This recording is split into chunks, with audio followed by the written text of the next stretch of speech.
जय श्री सीताराम, जय श्री। बहुत सुंदरी बिटिया के विवाह गीत बा, आप लोग जरूर सुने, कमेंट करके बताइए कैसे लाग। और वाचिंग के बहुत जरूरत बा, आप लोग सपोर्ट करिए। मेरे भाई बहन, माई बहनी, माई चाची काकी, दादी अम्मा और देशवासी सभी लोग का सपोर्ट की बहुत ज़रूरत बा। और जो सपोर्ट करें आगे आशा भजन चैनल को और वाचिंग पूरा करें, सहायता करें। जय सीताराम।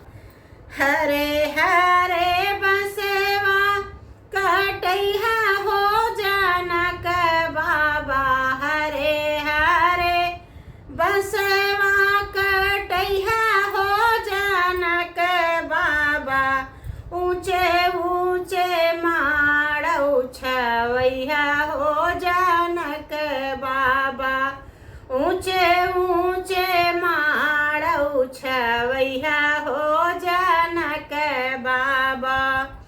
ओही रे मड़उआ में, ओही रे मड़उआ पर छै राम चंद्र दुल्हा, ओही रे मड़उआ पर छै राम चंद्र दुल्हा, सिया संग होई है बियाह हो जनक बाबा, सिया संग होई है बियाह हो जनक बाबा।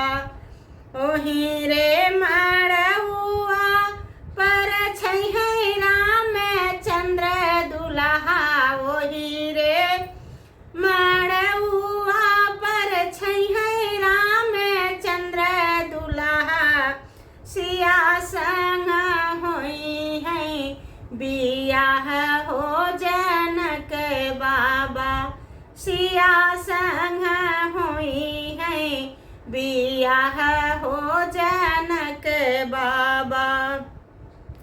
गाँव के बढ़ैया बोलैया हो जनक बाबा, गाँव के लोहारा बोलैया हो जनक बाबा, चंदन पीढ़ैया मांगैया हो जनक बाबा, चंदन पीढ़ैया मांगैया हो जनक बाबा। गाँव के बढ़ई बोलैया हो जनक बाबा, गाँव के लोहार बोलैया हो जनक बाबा, चंदन पीढ़ई गढ़ैया हो जनक बाबा, चंदन पीढ़ैया गढ़ैया हो जनक बाबा। ओही रे पीढ़ैया चौका बैठे राम चंद्र दुल्हा, ओही रे पीढ़ैया चौका बैठे राम चंद्र दुल्हा, सिया संग होई बियाह हो जनक बाबा, सिया संग होई बियाह हो जनक बाबा।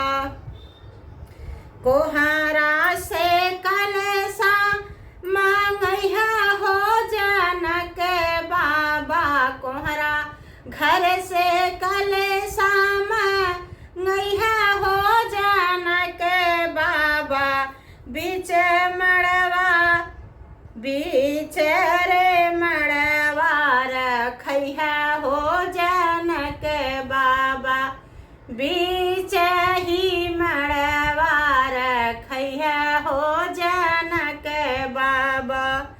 कोहरा घर से कलसा मांगैया हो जनक बाबा, कोहरा घर से कलसा मांगैया हो जनक बाबा, बीच मड़उआ रखैया हो जनक बाबा, बीच मड़उआ रखैया हो जनक बाबा।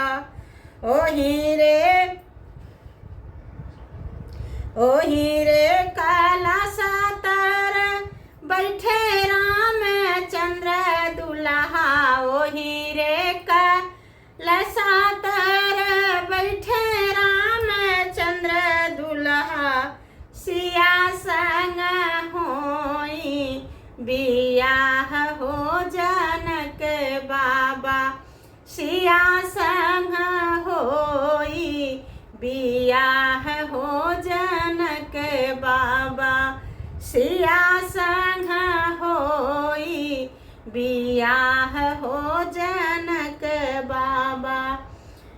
भूज घर से लौआ मांगैहा हो जनक बाबा।